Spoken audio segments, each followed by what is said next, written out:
Bharatiya Janata party दोनों ने कल घोषणा पत्र जारी किए जी। उत्तर प्रदेश में दलितों की आबादी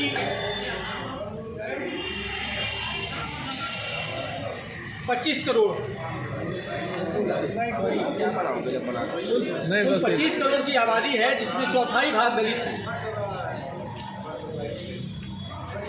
और हम लोग उम्मीद करते हैं कि दलितों की बातें, दलितों के मुद्दे उठाए जाने चाहिए। और डॉक्टर अंबेडकर ने चूंकि संविधान लिखा है और डॉक्टर अंबेडकर को भी सम्मान मिलना चाहिए, किंतु जैसा कि मैंने बताया, समाजवादी पार्टी के घोषणा पत्र में न तो दलितों का कोई जिक्र है और न ही डॉक्टर अंबेडकर का जिक्र किया गया है।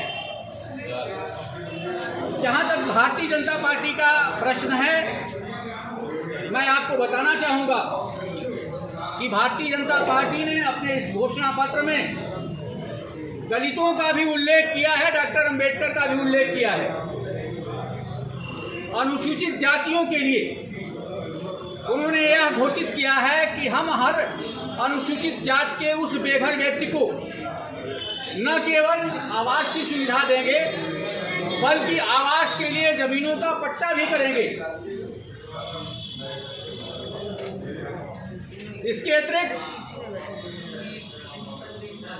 नेशनल इंस्टीट्यूट ऑफ रेपुट के प्रवेश पाने वाले अनुसूचित जाति के छात्रों की शिक्षा के लिए 100% वित्तीय सहायता दी जाएगी। संत रविदास मिशन के अंतर्गत प्रदेश के प्रत्येक जिले में अनुसूचित जाति के छात्र और छात्राओं के लिए राजकीय आश्रम पद्धति विद्यालय स्थापित किया जाएगा।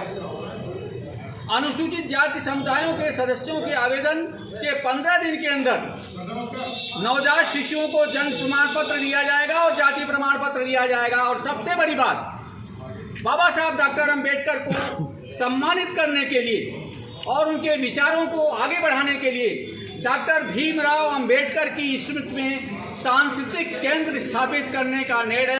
इसलिए मैं कहता हूं कि समाजवादी पार्टी का जो दलित विरोध चरित्र था वह आज भी कायम है।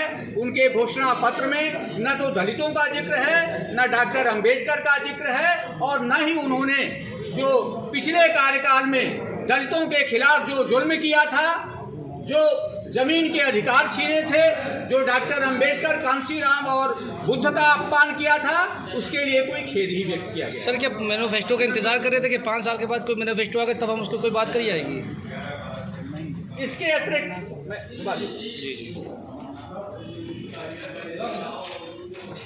अतिरिक्त हम अम्बेडकर वादियों ने, प्रदेश के विभिन्न अंचलों से आए हुए अम्बेडकर वादियों ने समाजवादी पार्टी के घोषणा पत्र में दलित मुद्दों की अनुपस्थिति और डॉक्टर अंबेडकर की अनदेखी के लिए सपा के इस दलित विरोध की निंदा की है और 2 मिनट मौन रख करके उनके घोषणा पत्र को हमने श्रद्धांजलि अर्पित करते हुए अमान्य करार दिया है दलितों के लिए।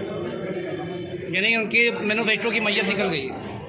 नहीं, हमने दलितों की ओर से उसे अमान्य किया है, हमें स्वीकार्य नहीं, हमारे लोगों को स्वीकार नहीं है।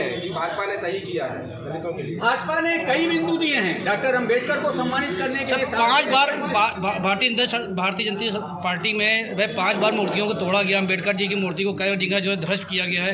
इसके लिए क्या कहेंगे? जो है आप जिस तरह से बीजेपी की बात कर रहे हैं उसी उनकी बात करेंगे। जो असामाजिक तत्व हैं, अगर किसी भी मूर्ति का खंडन करते हैं तो उनके खिलाफ कार्रवाई होती है। और जहां तक अंबेडकर को सम्मान देने का प्रश्न है, अंबेडकर का जन्म स्थल महू छावनी, उनका जो शिक्षा स्थल है 10 किंग्स हेनरी रोड लंदन, आपकी जो दीक्षा भूमि है नागपुर, जहां उन्होंने अंतिम सांस ली 26 अलीपुर रोड नई दिल्ली, और जहां उनका अंतिम संस्कार हुआ चैत्य भूमि मुंबई, 5 जगह भव्यतम स्मारक बनाया है भारतीय जनता पार्टी ने।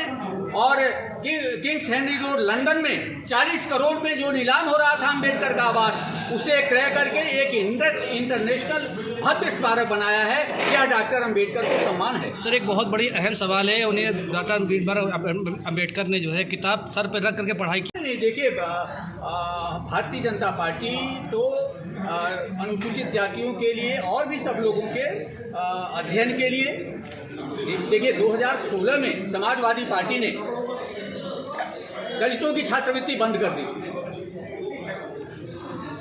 अनुसूचित जातियों के छात्रावासों को उन्होंने अन्य लोगों से भी भरने का निर्णय लिया था।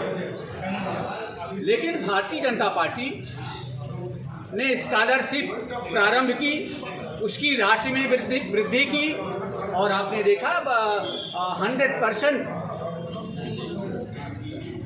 आर्थिकरण करने जा रहे हैं और अनुसूचित जातियों के आर्थिक सशक्तिकरण के लिए जो दलित एजेंडा दिया, दलितों के लिए जो आर्थिक एजेंडा दिया प्रधानमंत्री नरेंद्र मोदी जी ने स्टैंड अप इंडिया के द्वारा, आज 70,000 दलित उद्यमी बन चुके हैं पूरे देश में और 10,000 की संख्या उत्तर प्रदेश में है। दलित उद्योगपति बन रहे हैं। निर्मल जी, सर एक मेरा लास्ट सवाल है जी। कि पश्चिमी उत्तर प्रदेश में अभी भी तमाम दलित ऐसे हैं जो अगर घोड़ी पे चढ़ जाए तो बड़ा बवाल होता है और कई मामले आपके संज्ञान में भी हैं। हमारे संज्ञान में था, अभी जो पिछली बार हुआ था उस पर हम लोगों ने हस्तक्षेप किया था और उसकी शादी पुलिस की अभिरक्षा में कराई गई थी। वह व्यक्ति यहाँ भी आया था और उसने कहा था भारतीय जनता पार्टी और योगी आदित्यनाथ जी ने हमारी मदद की।